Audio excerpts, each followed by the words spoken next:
The largest unit of the geologic timescale, it is divided into eras, periods, and epochs. Eon is a vast span of geological time lasting hundreds of millions to billions of years. Imagine trying to organize a massive photo album that spans your entire life.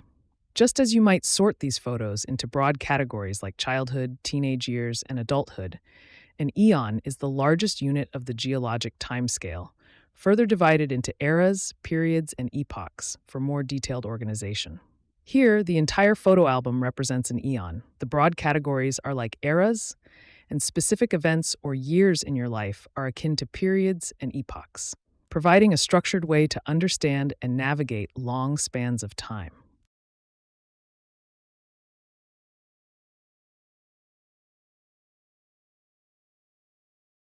A unit of geologic time longer than an age but shorter than a period. Epoch. An epoch is a time span in Earth's history marked by significant events and changes, like shifts in climate or the development of life forms. Imagine you're organizing your closet, trying to make sense of all your clothing items. Just like sorting clothes into categories like shirts, pants, and jackets, geologists use epochs to categorize chunks of Earth's history, which are longer than ages, like organizing by color within each clothing category, but shorter than periods, like the overall categories of clothing. In this analogy, the shirts, pants, and jackets are the periods. The different colors within each category are the epochs, and individual pieces of clothing are the ages, helping to neatly organize Earth's vast history into manageable parts.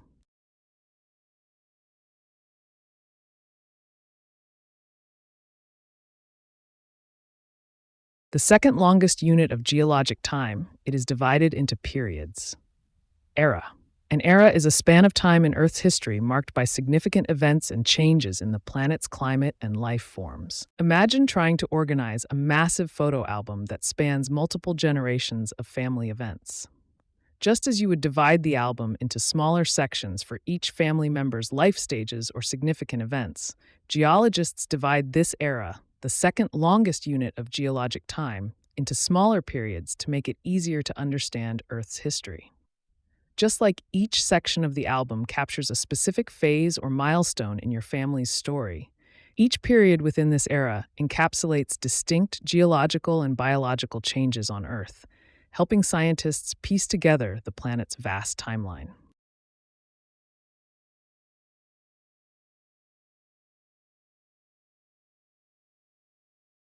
A timeline of Earth's history based on major changes.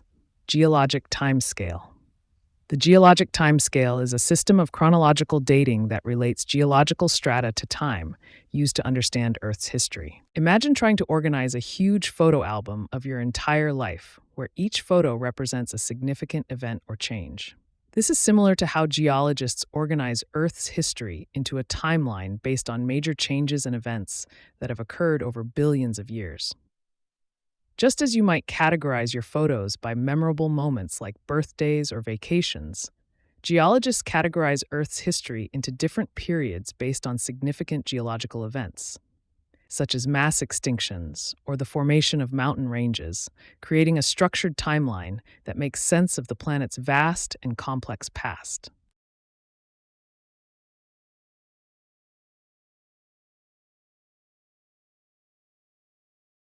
A unit of geologic time that lasts tens of millions of years, it is longer than an epoch but shorter than an era.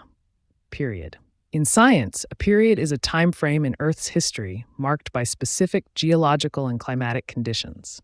Imagine trying to organize a bookshelf where each book is a different genre but organized by the height of the book rather than the content. Just like how you arrange these books from left to right by height, a period on the periodic table arranges elements in a horizontal row, ordered by increasing atomic number. Each element in a period is like a book on your shelf, differing in properties but aligned by a systematic increase in atomic structure. Much like your books are organized by their physical size rather than their story content.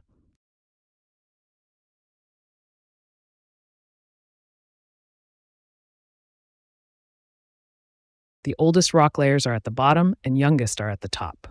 Law of superposition. This principle means that in undisturbed rock layers, the deeper you go, the older the rocks are. Imagine you have a pile of laundry where you keep adding your freshly washed clothes on top of the old ones. Over time, the clothes you first put at the bottom of the pile are the ones you haven't worn in a while the newer clothes are on top, ready to grab. This is similar to the law of superposition in geology, where the oldest rock layers are at the bottom of a sequence and the youngest are at the top. Just like your laundry pile, where the oldest clothes are buried underneath the newer additions, in rock formations, the oldest layers are found deeper down, with newer layers stacked above them over time.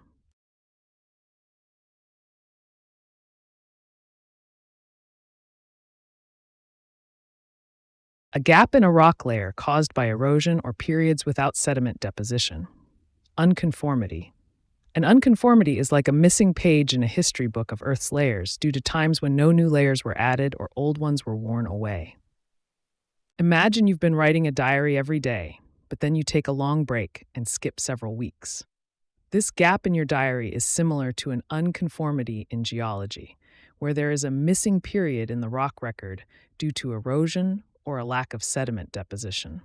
Just as your diary has missing pages that disrupt the chronological flow of your entries, an unconformity represents a missing chapter in Earth's history, where the continuous layering of sedimentary rocks is interrupted.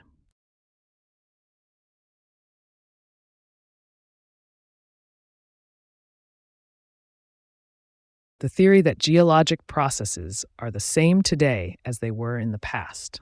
Uniformitarianism. It is the idea that the Earth's features are shaped by continuous and consistent processes over time. Imagine you're trying to understand how a dripping faucet gradually fills a bucket with water. Just as the continuous, predictable drip of the faucet fills the bucket over time, uniformitarianism suggests that the same slow and steady geologic processes that shape the Earth today, like erosion or sediment deposition, have been at work for millions of years.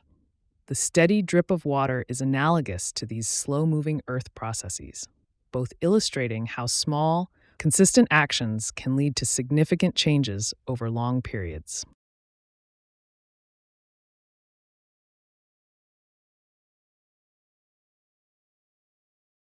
The time it takes for half the atoms of a radioactive isotope to decay. Half-life. Half-life is the time needed for half of a sample of a radioactive substance to break down into another element. Imagine you're trying to eat a giant chocolate cake all by yourself, but you can only eat half of what's left each day. Just like how it takes you progressively longer to finish the cake because you keep having your daily consumption, a radioactive isotope takes a specific amount of time to decay half of its atoms. In this analogy, the cake represents the radioactive isotope. The act of eating represents the decay process. And the time it takes to eat half of the remaining cake each day mirrors the half-life, showing how both processes involve halving over consistent intervals.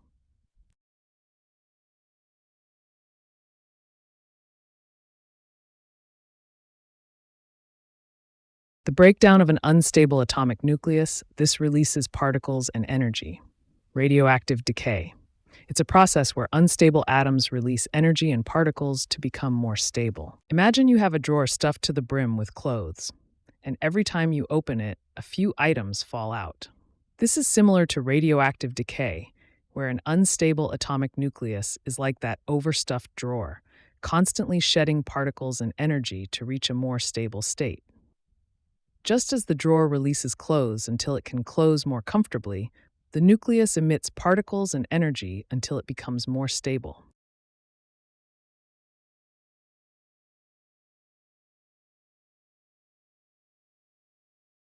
Comparing the amount of radioactive and non-radioactive isotopes to determine rock age.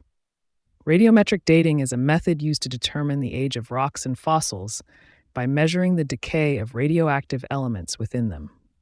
Imagine trying to figure out how long a candle has been burning by looking at how much wax is left compared to how much wax was there initially.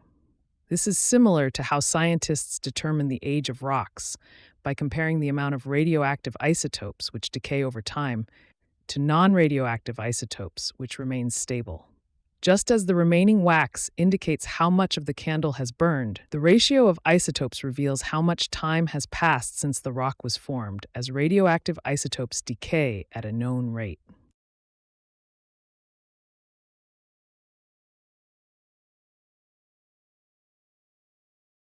A fossil formed when dissolved minerals fill a mold and harden.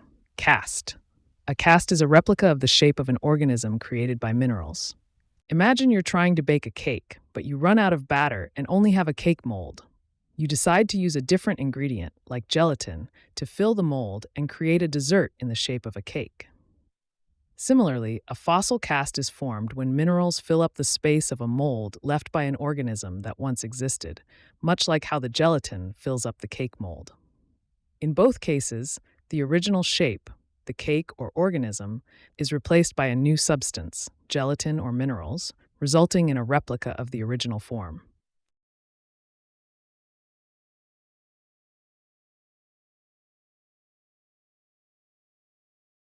The change in a species over time. Evolution.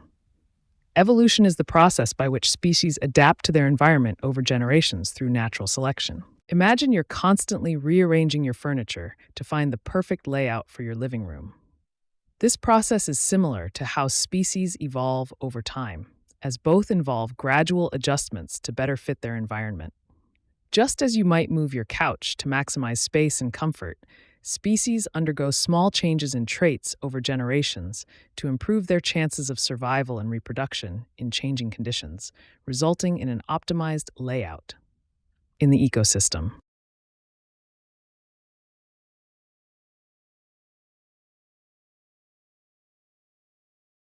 The preserved traces and remains of an organism that lived long ago. Fossil. A fossil is the hardened remains or imprint of plants or animals from the distant past, preserved in rock. Imagine walking into an old, dusty room and finding your grandmother's favorite chair with an indentation where she always sat. This chair is like a snapshot of the past, capturing a trace of her presence, much like how fossils are the preserved traces of organisms that lived long ago.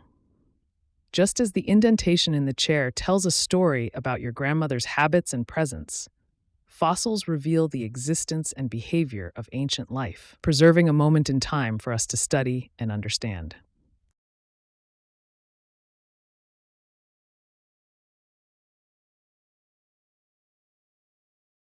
A fossil from an organism that existed for a short time, it is used to determine the age of other fossils.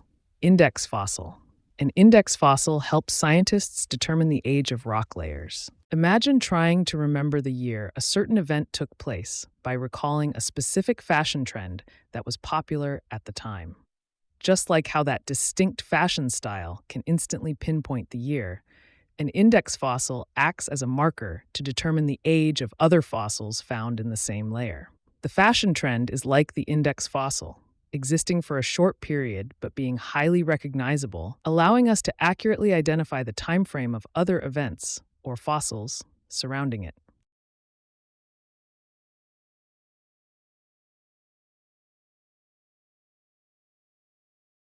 Mold, a rock fossil created when a buried organism dissolves. Mold. Mold is a hollow space in the shape of a once living thing. Imagine losing your keys in a snowstorm and only finding their shape outlined in the snow after they melt away. This is similar to how a rock fossil mold is formed when an organism buried in sediment dissolves, leaving behind an impression. Just like the keys leave an imprint in the snow, the dissolved organism leaves a mold in the rock, capturing its shape even though the original object is gone.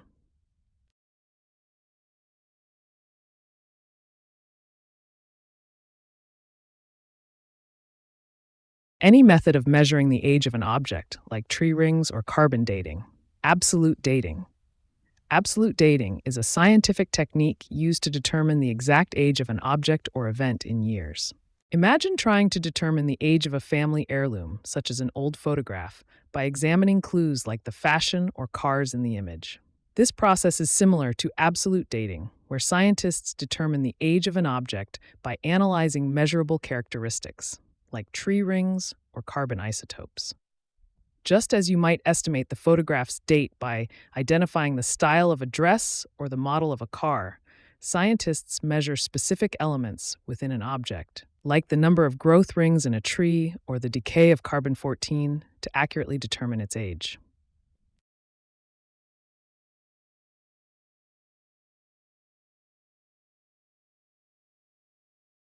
A thin layer of carbon preserved as a fossil, carbon film. Carbon film is a type of fossil where the outline of an organism is left behind as a thin layer of carbon residue. Imagine you're trying to save an important document, but all you have is a very thin, almost transparent piece of tracing paper to write on. This is similar to how a carbon film fossil is formed, where only a thin layer of carbon outlines the shape of an ancient organism. Just like the tracing paper captures the essential details of your document in a fragile and delicate form, a carbon film fossil preserves the essential details of an organism's shape by leaving behind a thin carbon outline on a rock, maintaining its memory long after the organism itself has disappeared.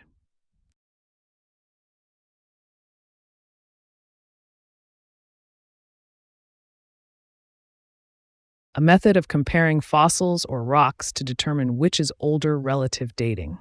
Relative dating is figuring out the age of fossils or rocks based on their position in layers, with deeper layers being older. Imagine trying to organize a stack of old family photos without any dates on them. Just like sorting these photos by observing the changes in hairstyles, clothing, and the age of people in them, relative dating involves comparing the layers of fossils or rocks to determine their age order. The way you identify a younger-looking version of a relative in one photo and an older version in another is akin to how scientists use the position and characteristics of fossils within rock layers to figure out which is older, helping them piece together the history of life on Earth.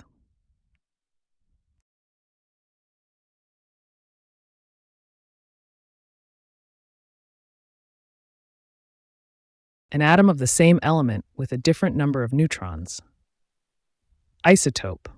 Isotopes are variants of the same chemical element that have differing numbers of neutrons, which can affect the element's stability. Imagine you're trying to organize a group of friends for dinner, but each friend has a slightly different schedule. This is similar to isotopes of an element, where each atom has the same type of protons, like your friends being from the same group, but varies in the number of neutrons, akin to their differing schedules.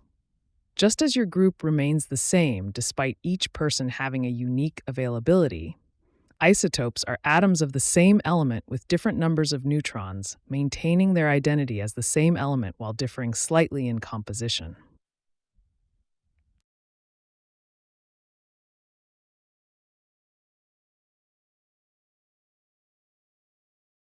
A fossil formed in soft sedimentary rock, like a footprint. Trace fossil. A trace fossil is a preserved record of the activity or behavior of ancient organisms, such as footprints, burrows, or feeding marks. Imagine walking on a sandy beach and leaving footprints behind as you stroll.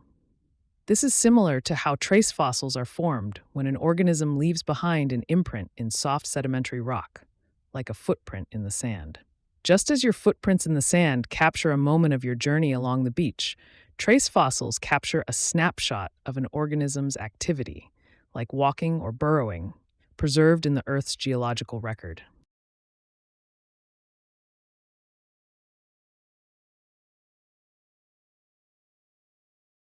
The death of all members of a species. Extinction. Extinction is when every individual of a species has died out and that species no longer exists on Earth. Imagine your favorite coffee shop goes out of business and you can no longer enjoy their unique blend. This situation is similar to extinction because just as the coffee shop disappears from your routine, a species vanishes completely from the ecosystem. In both cases, something once available and perhaps taken for granted is no longer present, leaving a gap in your daily life or in the natural world, just as the coffee shop's closure leaves a gap in your morning ritual.